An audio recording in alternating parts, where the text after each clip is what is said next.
We were getting together as a group of premiers and the Prime Minister saying, let's not negotiate this in public. And I did my part saying, let's focus on the things that we know the Americans care about, national security and border security. And everybody else went off freelancing. And the thing they kept returning to was punishing Alberta and punishing energy. So Albertans are just simply not going to accept an export tax on this product. They're not going to accept the federal government blocking the export of this vital product. And I don't think that demonstrates to the Americans that we are a reliable trading partner, which is what we are trying to do. About what is actually coming.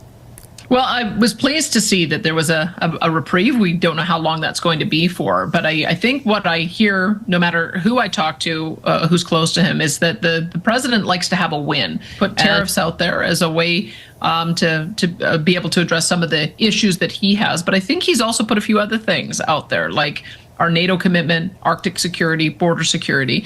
And so I'm of the view that those are the real issues. And if we can address those, we might be able to avoid tariffs altogether. Why wouldn't we, though, be saying to this administration, like, we are willing to go there should? I mean, I hear every politician who's talking about that say, like, look, this isn't what we want, but if we have to get there, we are ready to do so. Like, why wouldn't we put that foot forward and stand up for ourselves rather than just try to make a case that so far has failed to convince Donald Trump of anything? I guess it just depends on what you think about what it is the president really wants. This is a president that likes the fight. And so if we're going to be fighting publicly, then I don't think we're going to be moving on to the issues that really matter. He's also a president that likes the wins. And so I think that there are ways for us to get those wins. And that's why I think we've got to try that first. Now, it may not work. It may well be that because of his attitude around tariffs, we are the largest buyer of American goods and services, but we also sell a lot into the American market. That could generate a lot of revenue for him if that's what he's really after. But I think that it will become clear very soon that the impact that will have on American consumers. If it doesn't work, there has been a lot of discussion about what levers Canada has at its disposal to counter. And I know you talked about a proportionate response. Much of the debate has focused on, the sort of nuclear option, that being adding an export tax to energy that we send to the United States, or even blocking that energy altogether. I know that you have argued that it's not logical, and that you would very much oppose that. Steve Verhoeven, who was our negotiator during the initial round of renegotiating NAFTA essentially a number of years ago, said that you've undermined Canada's negotiating position this time around. Doesn't he have a point? I think we have to have a realistic argument. You really shouldn't threaten to do things that you can't do. And when you think about the potential, if the Americans took the same viewpoint, that they were going to cut off energy exports into Eastern Canada, that would be absolutely devastating, because the vast majority of the gasoline and energy products that Eastern Canada gets come by way of the United States. So I don't think that that's a productive way to engage in the discussion. What I would prefer for us to do, have a proportionate response, absolutely, but then let's start working on ways to get back to that tariff-free relationship. You can make that argument from every single provincial perspective. You can make the argument in terms of the costs that are going to go up for American consumers, and I think that's going to be our pressure point. When you look at the members of Congress and the governors, they certainly know that most of them have their principal trade relationship with Canada, and it goes both ways. And so I think leveraging those relationships are going to be able to make the case. If we can get some of those voices standing up and saying this is a bad idea, I think we'll be able to get through whatever tariff war we have, hopefully fast, hopefully avoid it altogether. But why would we come to a fight with the thing that we have the most leverage with, like one arm tied behind us? Like, what is the point of taking that off the table? And are you doing that just to advance your own political interest domestically? Well, Albertans don't want to see another equalization program. Let's be very clear about what an export tariff is. It means putting a tax on Canadian goods so that all the dollars go to Ottawa, so that Ottawa can use those dollars to redistribute to other provinces. And we've seen that newsreel before. We saw it with the way equalization works, but more in our history, the way Pierre Trudeau dealt with our province, and it created national unity problems. This is not a time that while we're having a fight with our biggest trading partner, that we also have a fight with each other. I would say let's focus on the things that we can agree on together. Let's take a Team Canada approach.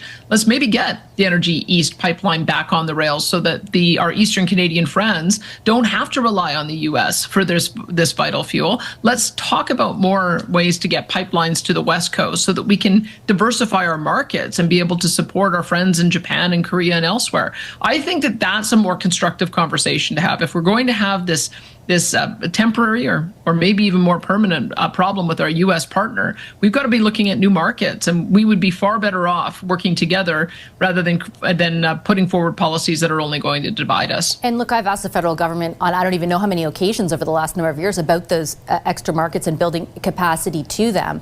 But even putting that aside for a moment, we're in the moment we're in. I've also asked ministers in the past week if they would do the same thing that people are threatening over oil with auto exports, which would have a equally proportionate impact on Ontario. And they said yes. Like they're not making it a national unity crisis, aren't you? I don't think that will happen, first of all. And second of all, but they're not taking it off the table. That's the point, right? Maybe logistically, like you say, both are not really great options, but they're not saying, no, I would never do that. Well, I think the problem that we saw is that we were getting together as a group of premiers and the Prime Minister saying, let's not negotiate this in public. And I did my part saying, let's focus on the things that we know the Americans care about, national security and border security. And everybody else went off freelancing. And the thing they kept returning to was punishing Alberta and punishing energy. So I just wanted to make sure now we get back to talking about the things that unite us rather than divide us. And so Albertans are just simply not going to accept an export tax on this product. They're not going to accept the federal government blocking the export of this vital product. And I don't think that demonstrates to the Americans that we are a reliable trading partner, which is what we are trying to do. Now that we've got Trans Mountain, we have the ability to not only increase the amount that goes through that pipe, but also find new markets with it. Right now, most of it is going to the United States on the West Coast. Maybe we should start signing deals with India, with Spain, and with other jurisdictions. So I think that that's a far more constructive way for us to talk about how we can work together as a country. Same with all of our critical minerals. I mean, Saskatchewan provides 20% of the world's supply of uranium. You've heard David Eby talk about germanium being one of the key products that they have up in Northwest Territories. They have an immense opportunity on lithium. Those can go anywhere. Those can go on a rail car, those can go on a ship, and those can go anywhere around the world. And everybody wants them. So why don't we talk about ways we can support each other on finding those new markets? I think it's a far more a constructive way of approaching it. I mean, to your point, the federal government bought TMX. The reason that oil is getting elsewhere is because the federal government used not just Albertans' taxpayer dollars, but taxpayer dollars from across the country so that the entire country could benefit it. Wouldn't that be the same approach, looking to take, just leaving the specter of what can happen with oil exports on the table? Once again, like, instead of demonstrating, you know, the disparity and stuff like that, wouldn't we be demonstrating that we're not willing to be walked all over? I think that TMX provides the exact example of why we need more of that kind of pipeline infrastructure, so that we can have more markets, so that we have more control over our own destiny, so that we can reduce the differential, because we're not facing gluts of one product only going to one customer. In fact, I wish we'd been able to build Energy East and Northern Gateway. I wish we'd been able to build more natural gas pipelines. But I think that TMX offers a prime example of how the entire country can benefit when we work together on those kinds of nation-building infrastructure projects. So I'd like to see more of that. Then why are you pitting Alberta against the rest of the country in this instance? The rest of the country helped out with TMX to benefit Albertans and everyone. Well, then let's benefit from it. Let's make sure that we get the highest value for our product internationally, because we have more customers to sell it to. I think people need to learn the right lesson out of what happened with that. We had 125 billion projects in Alberta canceled because of the uncertainty that happened in the regulatory environment. We could have been so much further ahead. But the fact that Coastal GasLink got built and we're about to do LNG export, that TMX finally got built, and it's had a major impact on that differential. Those are two success stories, and we should build on that. We should do more of that. Okay, I'll leave it on that note.